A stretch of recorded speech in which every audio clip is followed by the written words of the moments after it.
Oi, pessoal. Estamos aqui para trazer muito conteúdo do mercado imobiliário para vocês. E o convidado de hoje, nada mais, nada menos que é Guilherme Volk. Gui, prazer por estar aqui. Muito obrigada por aceitar o convite. E a gente vai bater muito papo falando sobre um tema muito interessante, que é cultura de vendas, como vender com recorrência. E eu queria, Gui, que você falasse um pouquinho aí como que esse assunto que pra gente é tão polêmico, né, no mercado imobiliário. Legal, Dani, obrigado pelo convite. Obrigado pela parceria mais uma vez, né? Estamos aí. É prazer estar aqui contigo, fazendo essa troca, compartilhando conhecimento, né?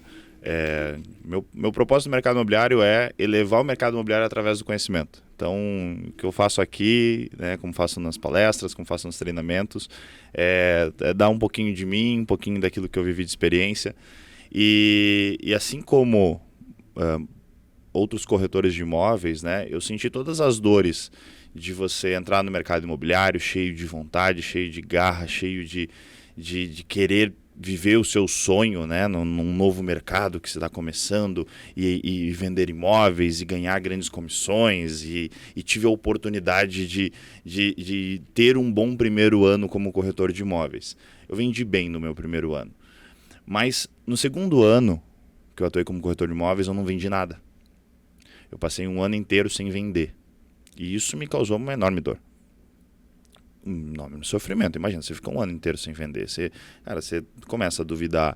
Primeiro você coloca a culpa em todo mundo, você coloca a culpa no cliente, você coloca a culpa no governo, você coloca a culpa na tua mãe, no teu pai, você coloca a culpa no teu colega, coloca a culpa em todo mundo. Na sorte, né? Na sorte, meu Deus do céu, não é pra mim. Depois você começa a colocar a culpa na profissão. Não, o problema, na verdade, é a profissão. A profissão não é boa, né? A profissão não é respeitada. Os outros profissionais também não são bons. E aí isso atrapalha tudo. Aí depois você vai colocando uma dúvida assim, cara, será que o problema é comigo? Né? Então passa por um processo aí, sem contar a parte financeira de você ficar um ano inteiro sem vender. Começa, pede dinheiro para os mais próximos, você está pedindo dinheiro para todo mundo, né? Porque você tem que se manter, você tem que viver, né? As contas chegam, e as né? contas chegam. Deixei de me alimentar muitas vezes, deixei de almoçar, porque eu tinha vergonha de ir para casa dos meus pais pedir comida. Né? Então eu deixava de comer porque eu não tinha condições de comprar comida. Então passei um ano muito, muito sofrido aí.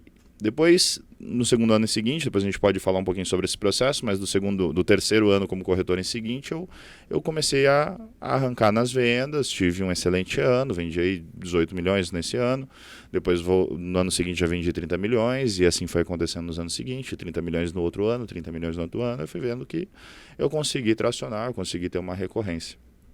E aí um dia eu sofri uma espécie de acidente, né? Na verdade foi um assalto, em que eu lesionei meu punho e meu joelho. E olha só, um assalto com um rapaz que entrou no meu carro, depois saiu pedindo a chave, eu estava do lado de fora do carro, acabei caindo e quebrei joelho e punho, do nada. Eu não acredito muito em coincidência, né? Alguma mensagem tinha aí. Eu sei que depois desse acidente eu acabei ficando 3 meses trancado dentro de casa, e aí me veio uma crise de legado, né? O que teria acontecido se tivesse acontecido algo comigo? O que eu teria deixado para trás? E eu olhando a performance que eu tinha, o resultado que eu tinha como corretor, o quanto eu vendia, né? Eu pensei, cara, será que eu posso fazer algo para deixar um legado de alguma forma? Contribuindo com pessoas que talvez estão passando aquilo que eu já passei lá atrás, e eu compartilhar a minha experiência, através dessa minha experiência, outras pessoas sejam beneficiadas e possam não passar por aquilo que eu passei, né? E aí melhor ainda, né? Construir a sua carreira, atingir seus sonhos e tudo mais. E a partir daí eu comecei a desenvolver conteúdo para corretores. Então, eu sou um corretor de imóveis que teve experiência de altos e baixos e que compartilha o conhecimento prático de quem atua no mercado imobiliário para outros corretores. Só que o que eu percebo no dia a dia? Que às vezes o corretor ele tem medo de vender. Às vezes o corretor, ele quando ele entra numa venda, ele se bloqueia para o mundo. Ele entrou numa negociação, ele não come, ou ele come demais. Ele não fala com os filhos, ele não fala com o marido, não, agora eu preciso me concentrar, não, agora eu estou tenso, agora eu estou preocupado, agora eu estou ansioso, agora eu estou irritado, agora eu estou estressado porque aquela venda não saiu ainda. E aí a pessoa está ansiosa, e aí cada um tem o a sua fuga para a ansiedade, né? E aí eu penso, nossa, mas se o propósito, vamos lá, fundamental de quem trabalha com vendas é vender, como é que a gente entra num estado que é catastrófico para nós mesmos quando a gente começa a avançar numa venda? Isso não é saudável. E aí eu comecei a pensar, cara, a venda, ela deve fazer parte da cultura de quem trabalha com vendas, ela deve fazer parte da cultura de um corretor de imóveis. E nisso comecei a pensar, poxa, a venda ela tem que ser parte da minha cultura. Não adianta eu vender também um dia, vender naquele mês, e depois passar 2, 3 meses sem vender, muito menos passar um ano sem vender. Ou seja, ela tem que ser recorrente. E aí eu percebi que uma coisa está ligada à outra. Peraí, a venda ela tem que fazer parte da minha cultura, tem que fazer parte daquilo que eu respiro, tem que fazer parte daquilo que eu faço, daquilo que eu sou, de quem eu sou dentro do mercado imobiliário. E isso automaticamente me proporciona um resultado recorrente. Então, a partir daí eu desenvolvi essa palestra, cultura de vendas, como vender com recorrência, que é o tema principal que eu falo, que é justamente trazer pilares para mostrar ao corretor, através de técnica, através de prática, como ele pode ter um resultado recorrente. Porque o boleto vem todo mês. Exatamente. Dívida chega e não para. Meu Deus do céu. Não sei, às vezes parece que dívida tem filho, né? Porque vai vindo outro, vai vindo outro, vai vindo outro, vai vindo outro, não para. Pois é. Ele cria. E aí você falou um ponto bem bacana, que é o corretor, ele criar esse momento de ansiedade, de desespero, de medo, que muitas vezes ele acaba tendo medo do cliente, o cliente vira o vilão dele, e aí você fala assim, poxa vida, o que acontece com a performance desse corretor? Não acontece, impacta justamente na performance dele com o cliente. Perfeito. Então, você enxerga essa visão que dessa forma impacta, né, nesse medo, nessa insegurança da não conversão. E aí, quando você fala um pouquinho da tua história, fala um pouquinho sobre como você entrou na corretagem, eu percebo isso muito, principalmente, assim, em muitos lugares que eu vou, a vergonha de algumas pessoas que elas têm de serem corretores. Então, eu acredito também que o fato de não performar tão bem, de não ter tantos resultados, é justamente a pessoa não acreditar, às vezes, na profissão, ou às vezes ter vergonha da profissão e não entender que realmente ser corretor é uma profissão. Sim. A gente vive da corretagem, Sim. tanto eu quanto você, eu digo isso, a minha vida veio do mercado imobiliário, então a gente veio, assim, subindo escadas, em ascensões e, lógico, momentos bons, momentos ruins, mas a gente consegue aí superar. O que você pensa a respeito disso? Faz sentido isso para você, essa vergonha, às vezes essa insegurança, esse medo que o corretor tem de se apresentar como corretor mesmo de imóveis? Eu sou corretor. Que às vezes a gente percebe, o que você faz? A pessoa fica meio, sei lá, sou corretor, né? Ou fica um pouco tímido, não fala um pouco sobre ser corretor de imóveis. O que você pensa, assim? Engraçado, esses dias eu estava, inclusive, também no meu podcast, Rooftop Podcast, né, entrevistando o Que Jacob inclusive Abdala. eu assisto. Então, quem está nos assistindo aí, Rooftop Podcast, disponível no Spotify, no YouTube, muito bacana também, fica o convite para assistir. Muito bom, gente. E recentemente eu entrevistei o Jacob Abdala, ele é brasileiro, mora nos Estados Unidos e lá ele é corretor, ele é dono de uma imobiliária, a Legacy, nos Estados Unidos. E ele falou justamente sobre essa diferença de perspectiva, tanto do profissional quanto do mercado, sobre a atuação daquele profissional como sociedade, né? A visão da sociedade da perspectiva daquele profissional.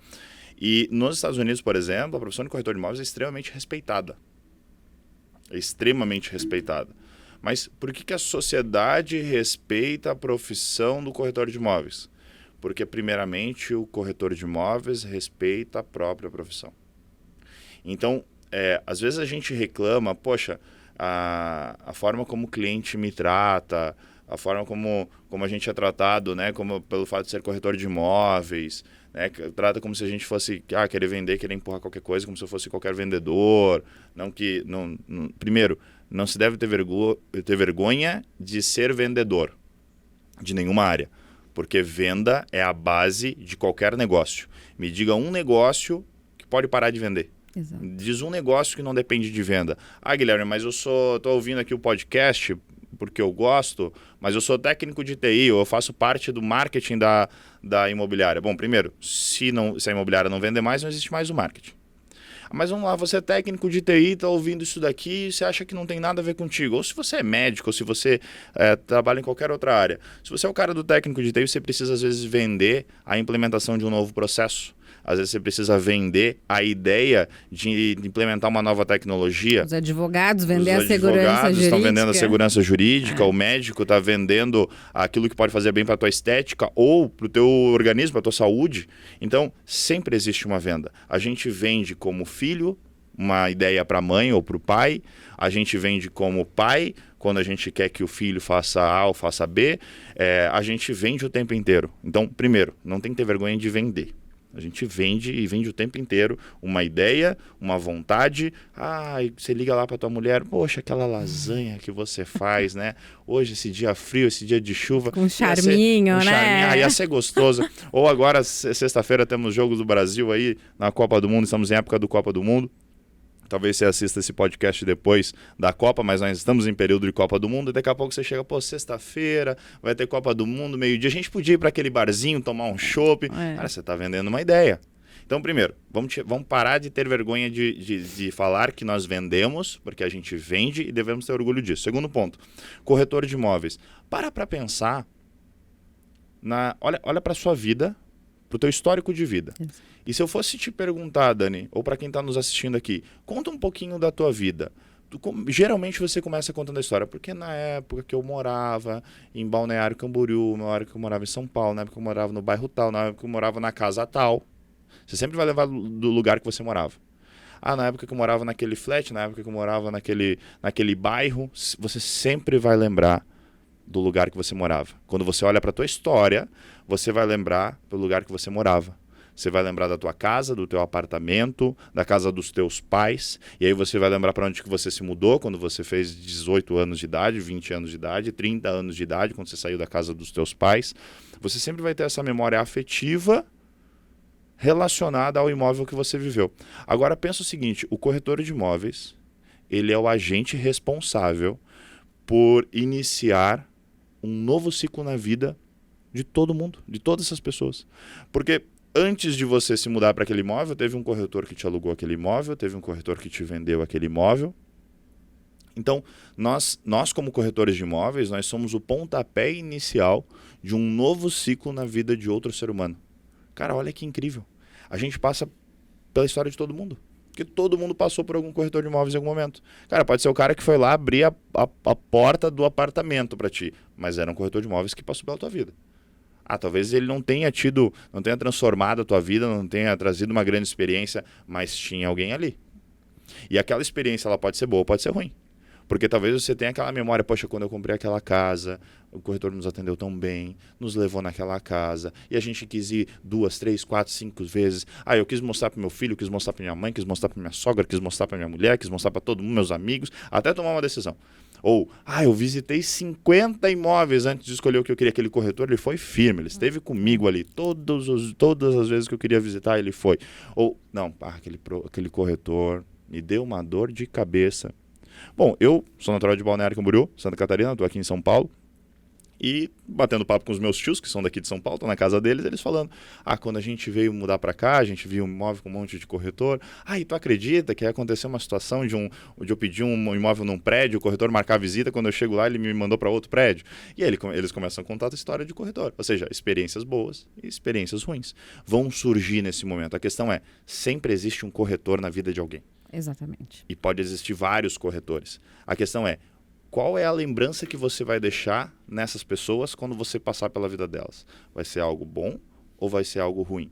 A partir do momento que você compreende a tua importância como membro da sociedade, como um agente de transformação na vida das pessoas, que faz parte do início do ciclo da vida de qualquer ser humano, e você começa a olhar a tua profissão com outro valor, que você não é só o vendedor. Você é o vendedor, que eu tenho orgulho de vender, e você é um agente de transformação de vidas. E você dá o pontapé inicial no ciclo da vida de um outro ser humano. Aí quando você começa a olhar que, peraí, então eu tenho um valor aqui. E aí você começa a se valorizar. E aí você começa a valorizar os teus colegas. E a partir do momento que o corretor se valoriza os seus colegas, o meio começa a valorizar ele também. Por que eu digo isso? Porque quando você se valoriza, você vai ter determinados cuidados. Por exemplo, poxa, eu vou cuidar com a experiência que eu vou proporcionar para o meu cliente.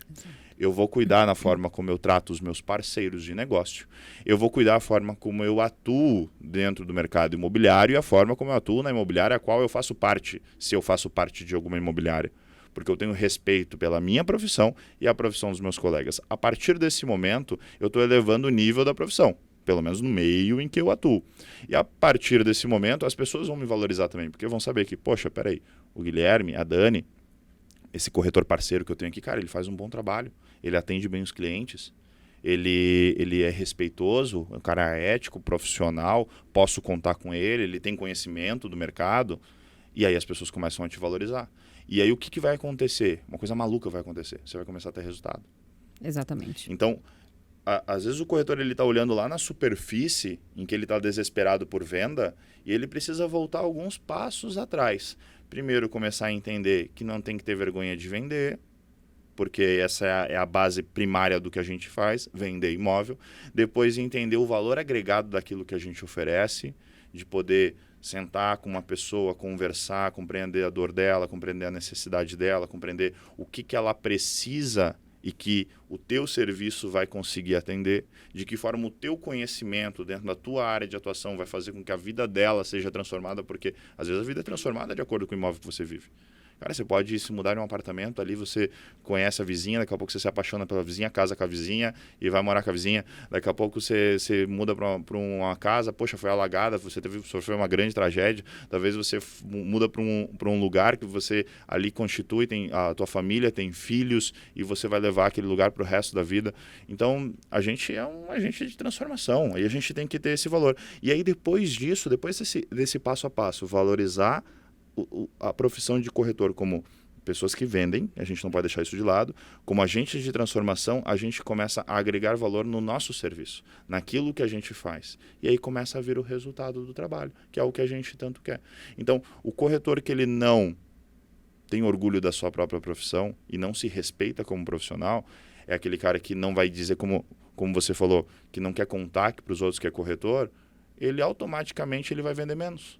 Porque às vezes ele vai numa academia, ninguém sabe que ele é corretor. Se soubesse, talvez ali ele captasse clientes. Eu jogo beach tênis. Agora eu sei que em São Paulo virou moda também, né? Opa, agora tá. Eu queria entender isso. Lá nós temos praia, que vocês não têm praia. Como é que vocês estão jogando beach tênis aqui? Agora cara? muitos empreendedores já estão começando a entrar nesse mundo. Entrou aí. No beach. É. Cara, lá no beach tênis, eu tô sempre captando cliente. Então. Por quê? Porque eu tô ali, todo mundo já sabe que eu sou corretor, eu sou o corretor do beach tênis, do horário que eu vou, todo mundo me conhece, quando alguém quiser comprar um imóvel, eles vão procurar quem?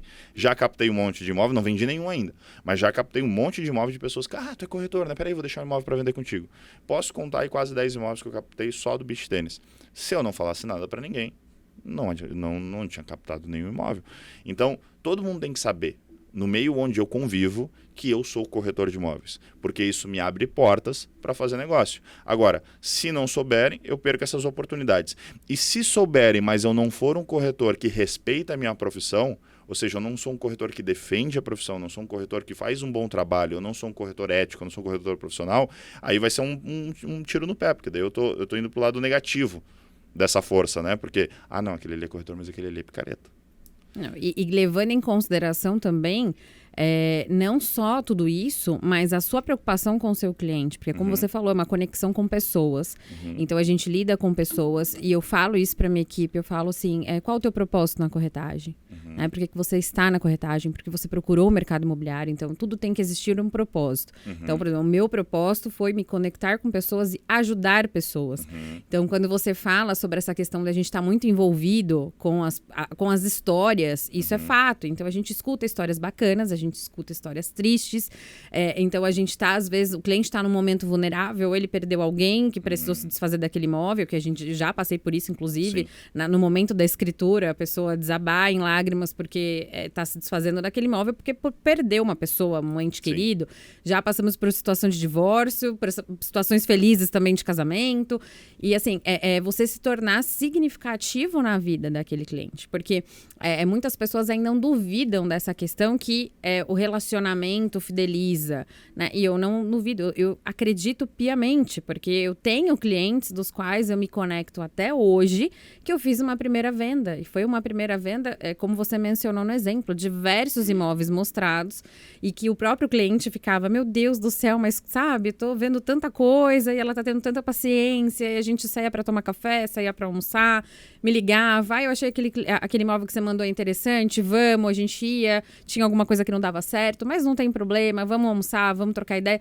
E eu mostrei diversos imóveis para esse cliente, e se ele estiver vendo o podcast, eu até mandar um beijo para ele, que é o Dalton, e ele me trata com muito carinho até hoje, então tudo na vida dele, ele lembra de mim. Ele lembra daqueles dias, ele lembra daqueles cafés, daqueles almoços, até a gente encontrar o imóvel ideal para ele.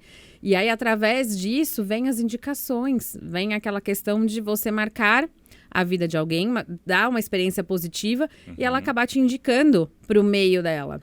Então, eu acredito muito nisso. Então, tudo que você colocou, essa questão de fidelizar, de relacionamento, do corretor ter um propósito, ele precisa entender esse propósito. Mas, às vezes, também que a gente recebe muito corretores, eu na minha imobiliária principalmente, chegam muitos, assim, totalmente perdidos. Eles não sabem o que eles vão fazer na corretagem, por que entraram na corretagem, enfim. Então, às vezes, a gente também lidar com esse momento da própria pessoa que se encontrou na corretagem por algum momento específico.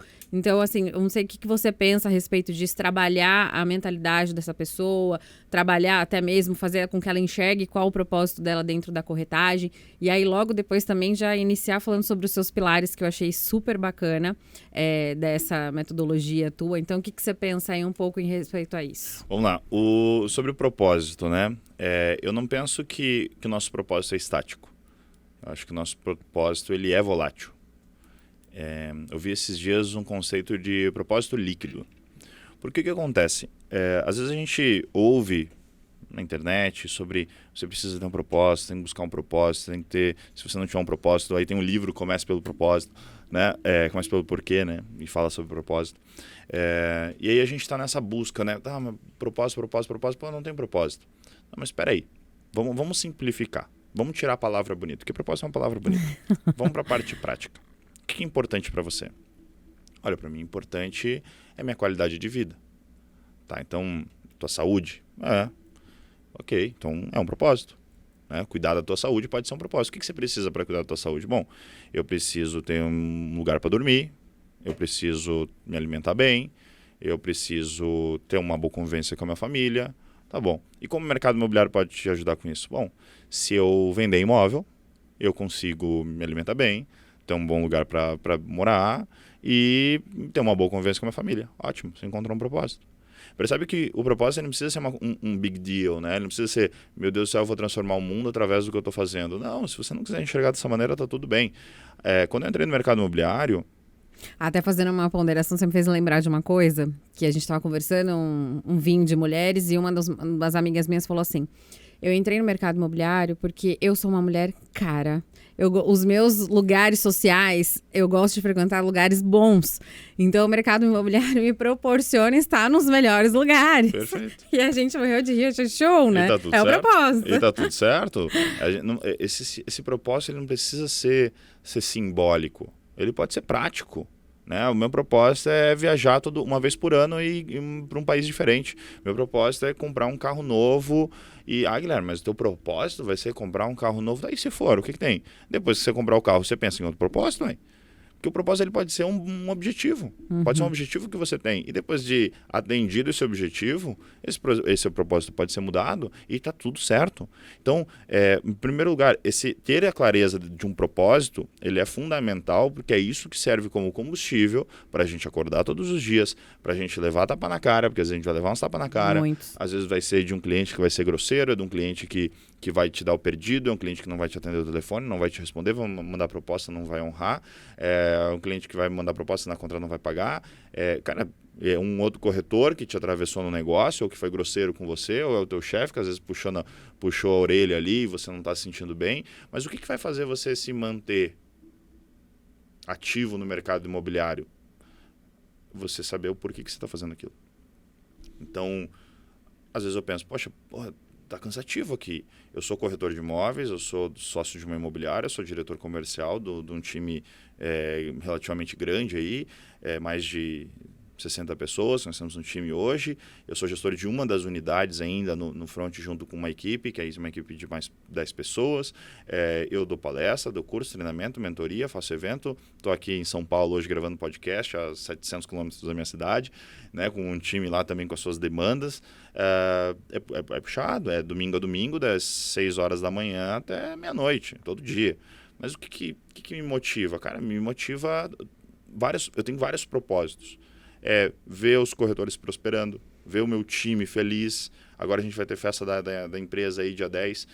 Eu sei que vai estar todo mundo feliz, ouvindo pagode, tomando uma cerveja, brincando aí, junto, todo mundo se divertindo. Cara, é isso, né? Eu sei que eu também, poxa, se eu quero viajar, apesar de toda a correria, mas eu tenho condições financeiras para poder fazer uma viagem. Se eu vou no shopping, quero comprar uma coisa, eu sei que eu posso comprar sem ter que ficar fazendo. Quanto será que eu consigo comprar? Tem limite o cartão? Tem limite? Vai comprar, vai passar no cara. Parcela em 10 vezes ali, vai. Parcelando em 10 vezes, compro qualquer coisa que eu quiser no shopping. Mas é uma coisa que eu lembrei hoje, há 7 anos atrás, eu vim para São Paulo. Era o batismo da minha prima. E eu tenho um amorzinho pela minha prima que é fantástico, né? Ela tem 6 anos, vai fazer 7 agora, né? Então, o batismo dela foi nesse período.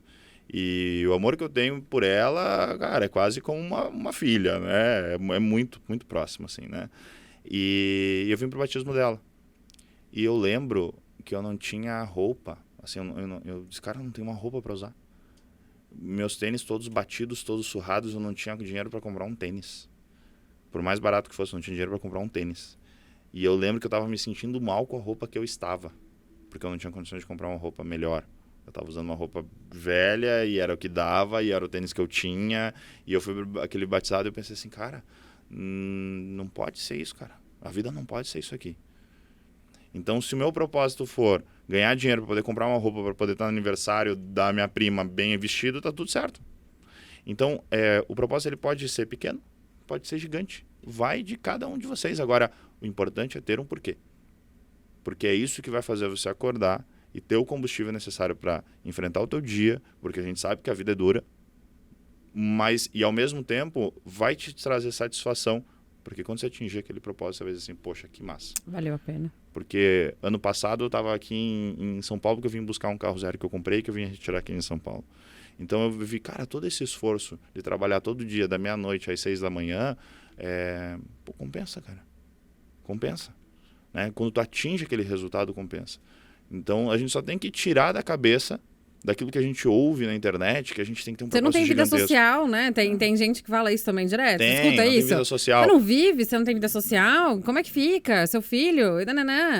Mas aí, por outro lado, eu penso o seguinte, né? Tá bom, então tu tem uma vida social. Tu sai pra beber todo final de semana e às vezes durante a semana também. E aí, e como é que tá o resto?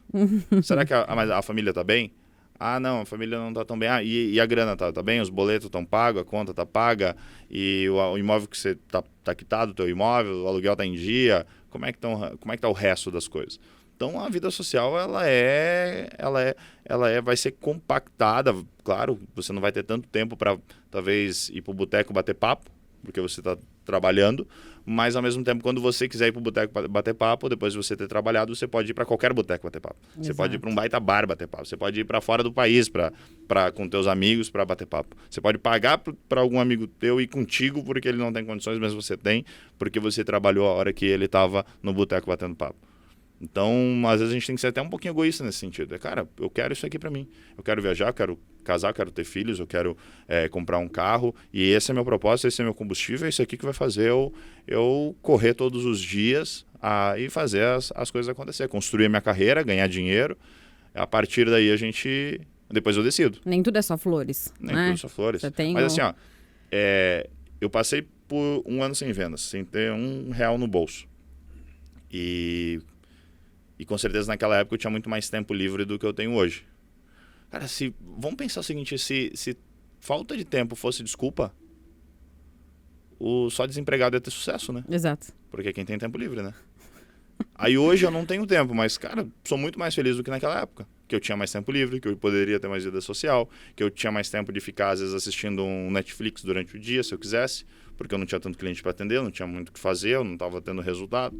Hoje eu não tenho tempo para fazer isso. Isso para mim é depressivo, né? Isso para mim é depressivo. Para mim, a dor do fracasso, porque, acredite, eu sei, já deixei de comer, já passei vergonha, a dor do fracasso é infinitamente maior do que a dor que você passa pelo processo do sucesso. Porque o sucesso, ele vai te fazer passar por um processo de crescimento que vai doer.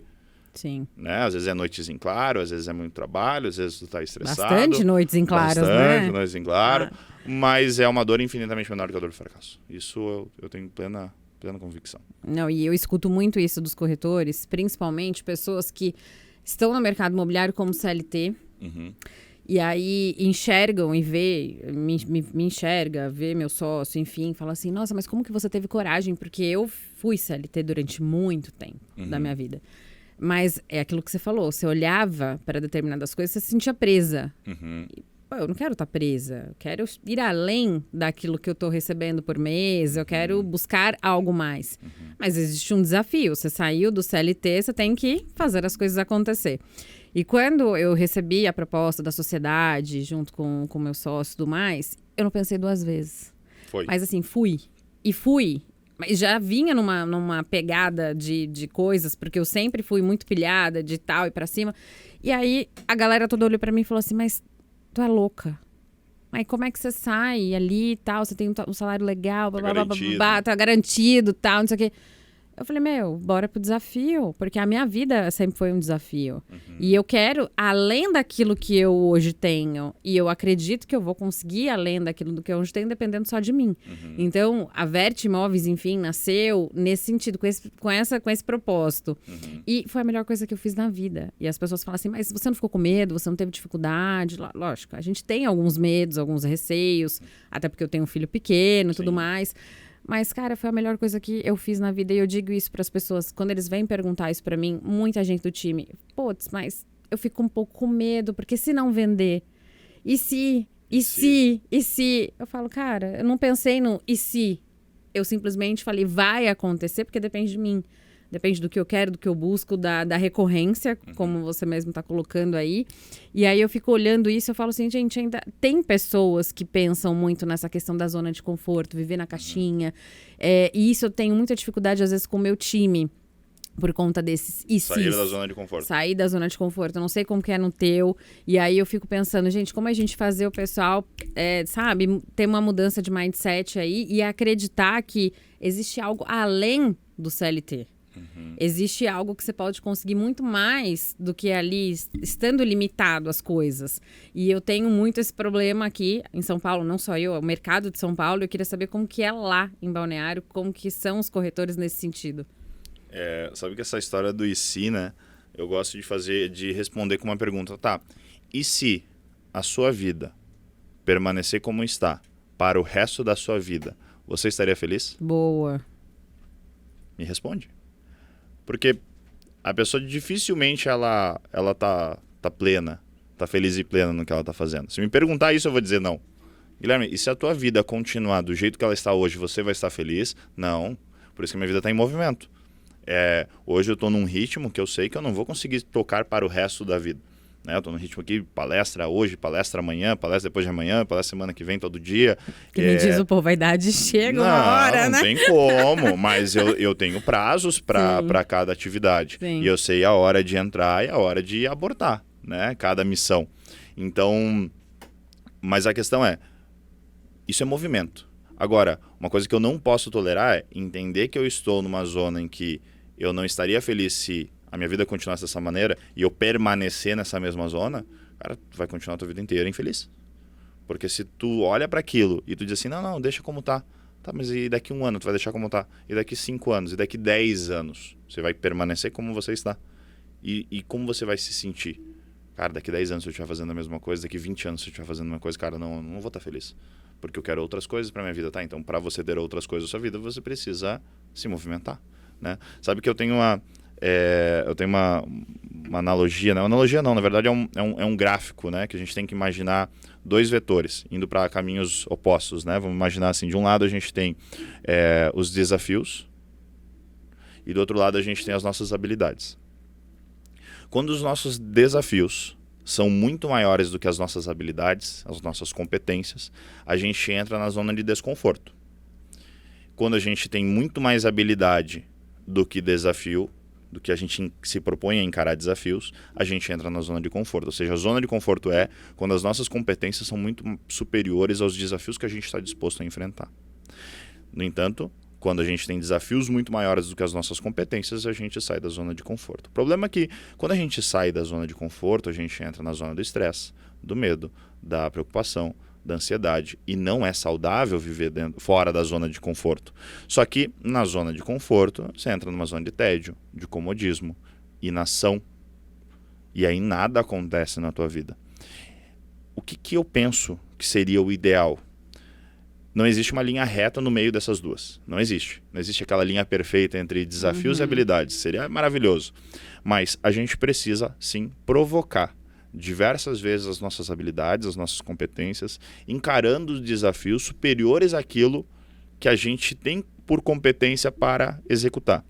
Às vezes é o boleto que a gente faz, é a casa que a gente compra, é o carro que a gente compra, é que a gente deu um passo maior do que a perna. Mas aquilo ali nos tirou da zona de conforto. Às vezes é o filho que a gente tem. Aquilo ali tirou da zona de conforto. E eu não tinha habilidade e competência para honrar com aquele compromisso. Caraca, nasceu um filho meu. Aí o que a gente vai fazer quando a gente sai da zona de conforto? Bom, a gente não pode viver na zona de desconforto para o resto da vida. Ansiedade, preocupação, estresse, lembre-se o que é fora da zona de conforto. Eu tenho que voltar para a zona de conforto, essa é a minha meta. O que eu vou fazer? Eu não vou dar um passo para trás e devolver o filho. Eu não vou dar um passo para trás e devolver o carro. Não. Eu vou para frente. Como é que eu vou para frente? Eu vou desenvolver habilidade, eu vou desenvolver competência. No caso do filho, cara, eu vou aprender. Eu vou falar com mães mais experientes, descobrir como é que eu faço fazer, vou pedir ajuda para o médico, vou pedir ajuda para especialistas, vou ler livro, vou assistir vídeos, eu vou fazer aulas, eu vou aprender com quem já passou pelo processo para que eu possa desenvolver habilidade e competência e daí daqui a pouco eu assumo desafios maiores. Eu vou ter mais um filho. Mas que seja, por exemplo, dentro do mercado imobiliário, vamos imaginar que a gente está numa zona de conforto. Peraí, eu vou assumir desafios maiores, eu vou colocar uma meta maior, uma meta de venda anual. Poxa, mas esse ano eu vendi 5 milhões. Bota uma meta, ano que vem eu vender 10. Ai, Guilherme, mas 10 milhões é muito. Ou para quem está nos ouvindo e já atinge resultados maiores, esse ano você vendeu 20. Cara, bota 40 ano que vem. Bota 30 ano que vem. Mas algo que te tire da zona de conforto. Ah, Guilherme, mas colocar uma meta ali, anotar e não fazer nada, não. Aí é exatamente isso. Você precisa desenvolver habilidade e competência para que você possa atingir aquele resultado. Então, para mim, o sucesso é isso. É você puxar a régua para fora da tua zona de conforto, buscando desafios superiores às tuas competências, para que você se estimule a buscar novas habilidades e competências, buscar conhecimento, ouvir um podcast como esse, assistir vídeo, assistir curso, treinamento, participar de evento, falar com pessoas mais experientes que você. Participar do Jogo no Hard, participar que eu do queria Jogo no que Hard você Experience, falasse um pouquinho. Depois eu vou falar do Jogo no Hard Experience, participar do Jogo no Hard Experience. Por quê? Porque isso vai elevar o seu nível de conhecimento e competência, que vai te habilitar a não só resolver aquele desafio que você encarou, mas a encarar desafios ainda maiores. Ou seja, vai subindo o teu nível, vai subindo a tua régua. Isso é jogando hard. Exato. Isso é jogando hard. É tu puxar a régua para cima. Né? Então, penso nesse equilíbrio. Eu até esqueci da pergunta que tu fez, mas eu acabei falando sobre a gente já foi emendando uma coisa na outra. Balneário Camboriú. Diferença de Balneário Camboriú para São Paulo. Bom, eu não conheço tanto São Paulo, né? Os corretores de São Paulo, não tenho tanta proximidade para saber. Mas eu acho que, independente de a gente estar em Balneário Camboriú, em São Paulo ou no Piauí, a gente vai ter um desafio. Pessoas. E aí, assim, não é o desafio de gestores para pessoas. Cara, o desafio é de pessoas para pessoas. Claro que existe uma questão cultural. Aí você pensa, pô, São Paulo, a gente tem muita gente, é muito difícil a gente selecionar os bons. Cara, mas Balneário Camboriú e região, você tá na praia, meu. A galera já vai lá pensando em qualidade de vida. A galera tem um mar ali na frente que te permite você fazer lazer de graça a qualquer hora do dia. As pessoas podem surfar, como a gente tem muito corretor que de manhã tá surfando. Aí tem corretor que vai jogar beach tennis, vai jogar vôlei, vai jogar isso, vai jogar aquilo, vai pra praia, final de semana, festa, isso e aquilo. Então, gente boa vai ter em todo lugar. Exatamente. Então não adianta nós tentarmos fazer essa divisão cultural, porque, claro, vai ter um perfil de corretor em Goiânia, um perfil de mercado em Goiânia, um perfil de mercado em São Paulo, um perfil de mercado em Santa Catarina. Comportamentos diferentes. Com certeza. Né? Lá eu observo diferença no comportamento de Balneário Camboriú para Itapema, que são 20 quilômetros de distância. Eu percebo diferença no comportamento do corretor de cada cidade. Mas a gente tem que voltar um passo atrás. São pessoas. Então, a partir do momento que a gente está lidando com pessoas, a gente tem que ir lá para a base da pessoa. A base da pessoa, o que é? O histórico de vida dela, qual o propósito dela, a inteligência emocional, ajustar a mentalidade, para você conseguir formar um time que tenha performance. Né? Então, desafios vai ter em São Paulo, vai ter em Santa Catarina, vai ter em qualquer lugar do Brasil. Sempre que você estiver lidando com pessoas, você vai ter um desafio como gestor. Sim. Né? E como corretor, eu tenho dificuldade aqui de lidar com os outros corretores. Cara, isso vai ser em qualquer lugar do Brasil. Não existe o gestor perfeito, não existe o corretor perfeito, sempre vai ter um ponto positivo, sempre vai ter um ponto negativo, e a gente vai ter que lidar com isso. Agora, administrar isso, né? O que forma a cultura de uma empresa? A pior atitude que a empresa tolera. A pior atitude que uma empresa tolera é o que forma a cultura da empresa. Você pode escrever num quadro o código de cultura, como nós temos na Imobre, um código de cultura. Sim. São cinco itens que nós temos lá. A gente fala desse código de cultura. Todas as reuniões comerciais. Mas é aquilo ali que forma a cultura da empresa? Não. É o que a gente vive no dia a dia. E principalmente aquilo que, como empresa, como gestores, a gente tolera. Porque a partir do momento que você tolera determinada atitude, você está definindo que aquilo ali faz parte da cultura da empresa.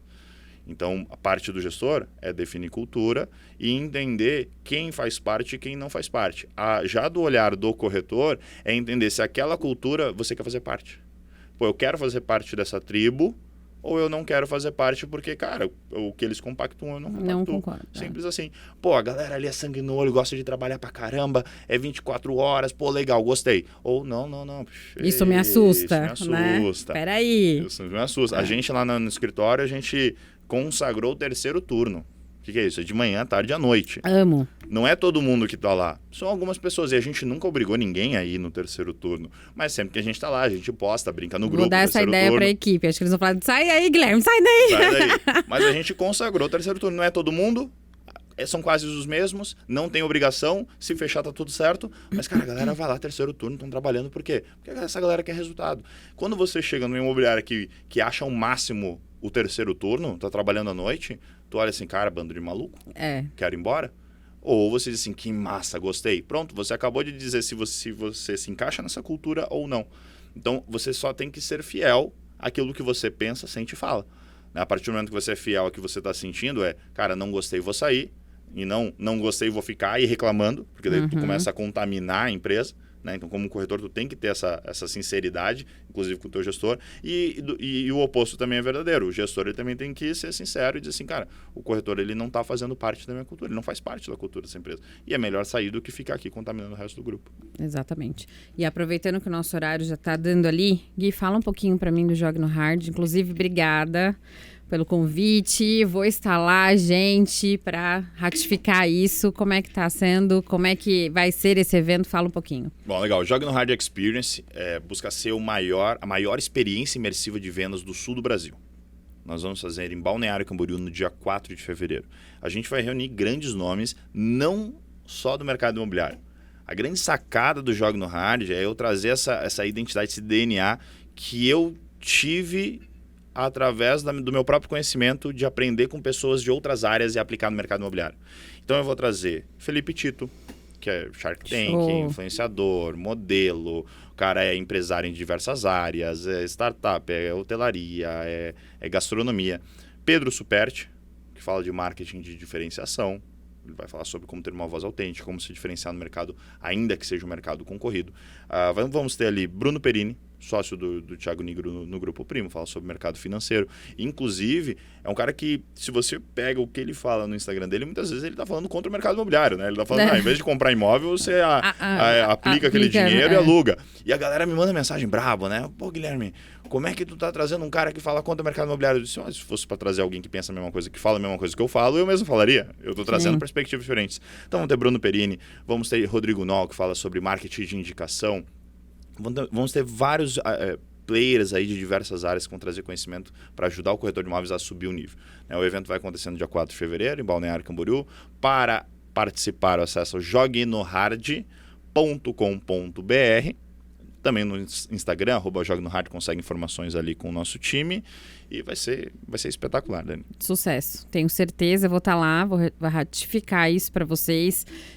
Enfim, gente, participem, entrem no site, vale a pena. Assim, sou super fã do trabalho que vocês fazem, sou super fã do teu trabalho. Eu não acredito em coincidências, né? Eu acho que não existe coincidência, existe momentos que a gente precisa se conectar com pessoas e com as pessoas certas. Então, acho que foi essa conexão bem bacana. Eu queria te agradecer muito pela sua disponibilidade, pela parceria, pelo cuidado que você tem com a Netmóveis. Isso tem trazido para a Netmóveis um diferencial assim, sensacional. As pessoas gostaram muito do teu trabalho. A gente percebe que houve uma mudança mesmo de mentalidade, de postura. Pessoas que começam a se identificar e falar exatamente o que você falou. Quero chegar lá, eu quero trocar de carro, eu quero, sei lá, ficar melhor, eu quero ficar mais bonito, mais bonita. Então, tem tudo isso, sabe? Então, as pessoas, a gente começou a perceber aqui na Netmóveis essa mudança. Eu queria validar isso para você. E bem bacana. E mais uma vez, muito obrigada de verdade, Gui. Obrigada mesmo. Dani, agradeço o convite do podcast. Agradeço, Dani. Foi o seguinte, eu disse, Dani, vamos fazer um mesh aí pra galera participar do Jogue no Hard Experience. Vamos fazer uns eventos aí em São Paulo. A Dani, em um dia ela organizou uma dezena de eventos já para eu vir aqui participar, palestrar e convidar a galera do Jogue no Hard. Então, super bacana. Tô aqui bem agradecido, bem grato aí pela toda a função que você fez aí nos últimos dias para a gente fazer tudo acontecer aqui em São Paulo. Então, muito obrigado pela parceria. Imagina, conte com a gente sempre. Obrigada, gente. Obrigada de novo. Valeu.